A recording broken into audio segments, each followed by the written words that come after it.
Hi guys, I'm Shmee, hello and welcome back to the channel where you join me on a beautiful day here in Italy, ready to take my Lamborghini to visit its birthplace, to head to the home of Lamborghini and the factory in Sant'Agata Bolognese. Now we've had the most amazing tour with the car so far, driving from the UK across the Eurotunnel through France, Belgium, Germany, Austria and down towards Italy, where we are now in the motor region near to Modena. Now at this time of year, it could just as easily have been snowing, but thankfully the sun is out, the car is looking epic. Look at this colour in the sunshine, and soon to be visiting the very place where it was assembled. Now I'd hoped to come down to see the car on the line, but it wasn't possible with the travel restrictions at the time, but it is very cool to have driven it back and today to take it for the first time back to the factory to visit where it came together and to go and have a look around. We're going to be able to check out the V10 assembly line where the Huracans themselves are built and take a look at some of the amazing cars in the museum as well. So it's a lovely day, it's time to take this back home. Let's hop on board and head to the home of Lamborghini. It has been the craziest possible journey so far with this car. We've driven about half of the mileage that the STO is going to travel, about 1,500 miles or almost 2,500 kilometers. But we've had it at some amazing places, flat out on the Autobahn sounding epic, even across the mountain passes surrounded by snow to get here. And today in the Italian sunshine, ready to take it to the factory. And I tell you what, the amount of attention that this car gets everywhere it goes is utterly absurd. It is ridiculous. Of course, it's an STO, the Super Trofeo Omologato, the homologated Super Trofeo race car for the road. You've got a massive wing, the snorkel, the aero pieces all around, and then the colours. No regrets about this super out there colour scheme. The viola bast paintwork, so sparkly and metallic out in the sunshine, combined with the giallo accents. It is fabulous for a car like this, and it's going to look so good at the front entrance to Lamborghini very shortly. So let's get this started. We're going to be heading over. It's a short drive from where I am at the moment. I've got the pillows to soften up the ride a little bit. It's been much better as a result of doing that. But inside here, quick start up, take a listen. Oh yes, that V10 is so good. We're already warmed up and ready to rock and roll. So let's do this. Let's head over to Lambo. There is something very, very special as we drop down some of the gears about driving a Lamborghini here in Italy. It is the first mid-engined Italian supercar that I've ever owned, and of course the first therefore that I have driven here. I've had other Italian cars and I've been to the Lamborghini factory many times before, but never, of course, with my own. I've actually had a quick sneak peek once at the assembly line, but they very kindly made it possible today to be able to share that with you on camera, to be able to share a little bit of where cars like this are actually built, how they come together, and of course to pop into the museum as well. And they've even kindly reserved a space at the very front door of the factory to be able to park this to take some photos, which is going to be super cool. So we're here with this car in this region, the motor region as it's called, where you have a number of the famous Italian supercar manufacturers all in a very small area. Lamborghini having been founded back in 1963, they had their 50th anniversary in 2013 with the Grande Giro, where there were 350 Lamborghinis driving together here in Italy, and I joined for that event. It was extraordinary, but today, well, we're very much just us, but I'm sure there'll be some others around at the factory. Hopefully we get out of the town in just a moment and we can open this up a little bit to enjoy some V10 sound in the Italian countryside. This is what it's about.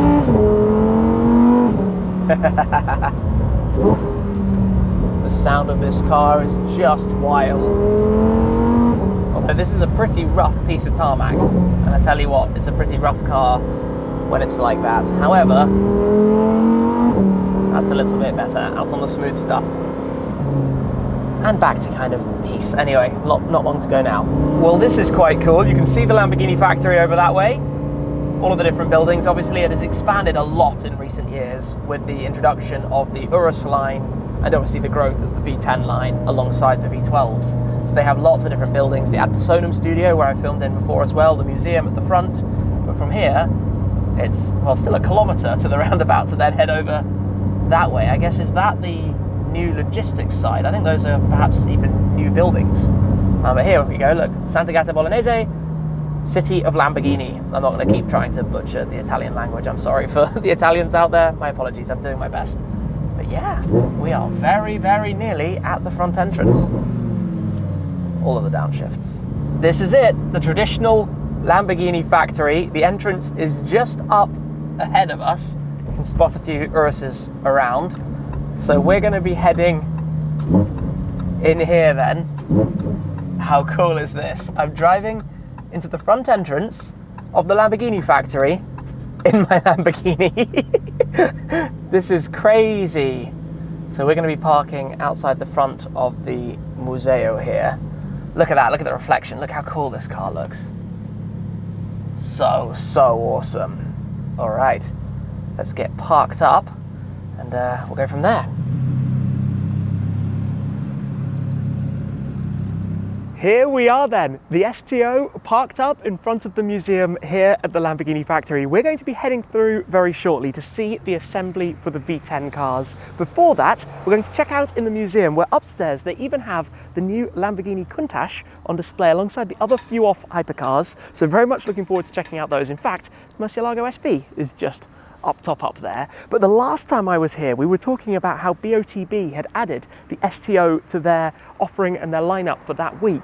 And in fact, somebody actually won an STO with BOTB. Christian came to the museum to call them in front of my very car to tell them the kind of thing that they had actually won, which is pretty crazy. Well, here is my car now delivered and here on the road, having had it in the UK, having had it across Europe, and now here at the factory. So let's head straight on in the Museo Lamborghini, go and have a look inside.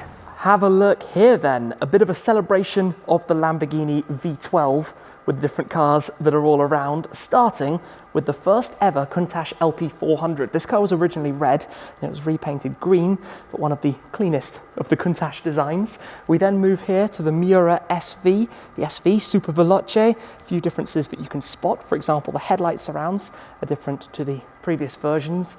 We've got the Espada, we have the 350 GT, completely different classical lines to so many of the other Lamborghini models, including this, the LM002, that military-focused truck using the Countach engine. I got to drive one of those out in Miami not all that long ago, crazy thing.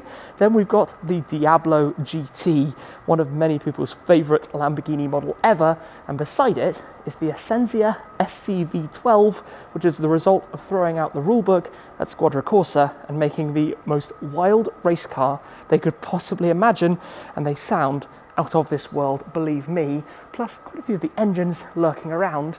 But let's head on upstairs where there's more to see. We're in some pretty wonderful company here, but let's have a look also at some of the concepts. So this is the Cheetah that predated the LM002 military vehicle for off-road. We then have the Mazel from 1967 with the complete glass gull-wing doors on the side of it. This is from the 80s, the P140, very much 90s design, but a decade earlier. Then we have the Concept S, based on the Gallardo, but a two-seater Barchetta, permanently open before the Aventador J, before many of the other open hypercars that have come since. One of my favourites ever, the Murcielago SV, the LP670-4, only in fact just about 250 of them produced. The rumours are always about 186, but it's a few more than that out of the 350 intended cars. But then we get to the few off hypercars, the Reventon, of which there are 20 Reventon coupes and 15 Reventon roadsters. You then have the Sesto Elemento track only, named the Sixth Element, made from carbon fibre, less than 1,000 kilos. 20 cars was the intended run, but they never quite completed all of those. If we come on through this way, we have the Veneno. This is the prototype Veneno, so there are 3 coupes and 9 roadsters in customer hands, a few of which I've seen recently, in fact, but this is the prototype, ever so slightly different in terms of the design.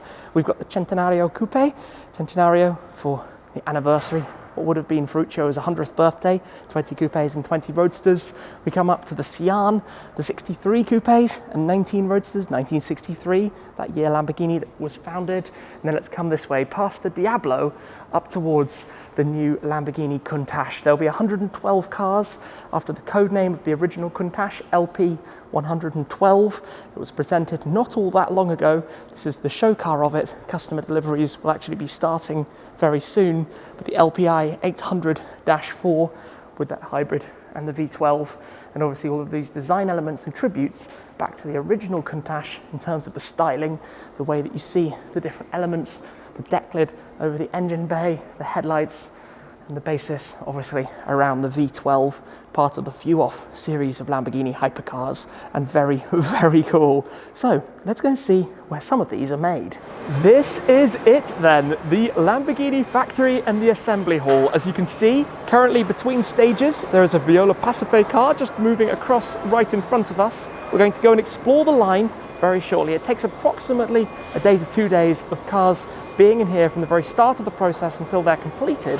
But just quickly here, we actually have the body of a Huracan. You can see the aluminium chassis, you can see a little bit of the underpinnings effectively and where it begins. But something else quite fun to take a look at is right here, an original square meter of the 1963 Lamborghini factory where the Miuras were built. So this is effectively the start. That's where the cars begin. They go through all of the different stages moving through. Let's go and see how it all comes together. This is near the start, where things begin, and you can actually spot which car is an STO as to whether it has a bonnet installed. You have the bonnet here for the Viola Pacife Evo. This is going to be a Super Trofeo Omologato. Obviously the very early stages at this level, inserting parts of the wiring loom, getting everything more or less ready for its progress down the line. Now that everything's fully up and running, and even you can actually see how this works with the timetable.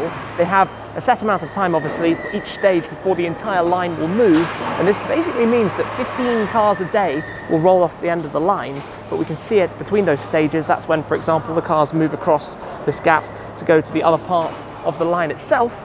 But at this stage, it's the very early beginnings of a Lamborghini Huracan. Heading slightly further along, the cars are in fact rotated to their sides to make it easier to access and obviously install wiring looms and parts like that. As they then continue, you can see a parafango, the Italian for bonnet, opened up there. So that means this car without the bonnet is going to be an STO as well, which will get the cofango a little bit later on. I think we can see some of that. At this stage, the car starts to get some of its face. You can see the headlights and front crash structure areas have been installed. Again, waiting for a bonnet, so we're looking at a white STO here. Obviously lots and lots of different colours in the Lamborghini lineup, especially with ad personam. It's amazing to see them as we explore down the line. This is a particularly exciting area. Behind, you have the assembly line for the engines and the gearboxes. Those fabulous 5.2 litre naturally aspirated V10s combined with the 7-speed dual clutch gearboxes. Obviously at this stage the car has significantly further come together, but this is where the marriage happens. The engine and gearbox are installed from the rear of the car as opposed to having them on different levels, but you'll see they then get lifted up into the air more so that they can make easier access for later stages. Obviously this car has its engine and gearbox already installed into the back of it. This will be the next up, with everything arriving at the line just in time, ready for each of those stages so that they can shuffle forwards and all come together. This is also super interesting to see. Obviously the equipment and structure in place with the tracks that take the carriers for the different stages all the way around. That will then come down ready to collect the next one, with this car having finished at its station and ready in a minute or so to move on towards the next, and that will obviously come down to link up to the next car waiting behind it. This is particularly exciting because the car moving in front of us here, as you might recognize from the built-in roll cage and the intakes, is in fact the Super Trofeo EVO race car, the race version, of course, on which the Omologato, the STO, is actually based. And it's with those customer racing programs that Lamborghini learn and develop and obviously enhance the cars that are then going to go to the road. And there were a few things that were instantly recognizably different about this. As I mentioned, the cage in the door sill in particular, but that's now shuffled along as all of the other stages have. It's amazing to see that they actually assemble the race cars on the same line as the road cars. They don't have to go to another facility because that's how closely linked road cars and race cars actually are here at the factory. This is another STO arriving at the stage where, as you can see, the cofango and rear bumper are waiting. This is where it is going to be installed. It should be quite fun to see a small part of, something unique to this particular car, having that mixture of the parafango, the front bonnet, and the cofano, meaning the fenders, all installed in this one single piece, large carbon fibre panel. Big progress for this car then. The cofango is being installed as we speak, so it actually has a layer of protective film on it. This is a gloss black car, which currently has the protective film, which, as you can see, has been removed for the installation of that carbon fibre piece with the STO badging in the very centre. That's now been put into place, obviously, with the equipment to move it, rather than everybody having to manually hoist it. And it gets folded down for the first time. We have a look. the front of that STO with its front in one piece for the very first time on the assembly line, and that looks mean. It's the end of the stage, and in fact it is the end of the day, so the workers are heading home, everything being stopped for the time being with this Huracan EVO rear-wheel drive ready and set to go on. You'll spot behind the Viola Bast. It is a standard, well, an optional ad personam colour for the STO, and that car is going to be coming on through. But amazing to see this process, because from here they head on to go for the testing, the dyno testing, water testing, those kind of elements, and then onwards of course for final checkovers and delivery to their customers around the world. Back outside then, and back at the front with the STO. What a place to have been to visit, exactly where my car was assembled only a few months ago. And in fact, obviously behind us we have all of the buildings. You had the older traditional side in that direction with the Lamborghini logo up there on the roof, as you can just see with the sun starting to set behind it. But a very special place to have brought my car today. Fantastic to be here in Sant'Agata Bolognese with the Huracan STO, looking amazing right here in the centre between the museum and the store and shop and offices and things over towards that side. A very, very extreme car, a very noticeable car, and a very, very out there colour scheme, as I've said far too many times, but I've enjoyed it an awful lot on this trip, and it feels really very special to be here now with this car, somewhere I have been quite a few times over the years, but now as an owner of a Lamborghini, bringing my car here to the HQ is something a little bit different. To have had a glimpse in the museum and in the factory, and to have seen so much more about it all. What a day, what an opportunity, and a huge thanks to the team here for making that possible, to be able to share with you a little bit of the assembly line of these cars. You don't often see things like that, so it's really special to have been able to share some touches and the details and different stages of how it all comes together. About 15 cars a day go down the Huracan line. The Aventador line sits just beyond, and the Urus line, of course, sits right towards the back of the location as well. And even here, of course, people pulling out the cameras to get the photos wherever it goes.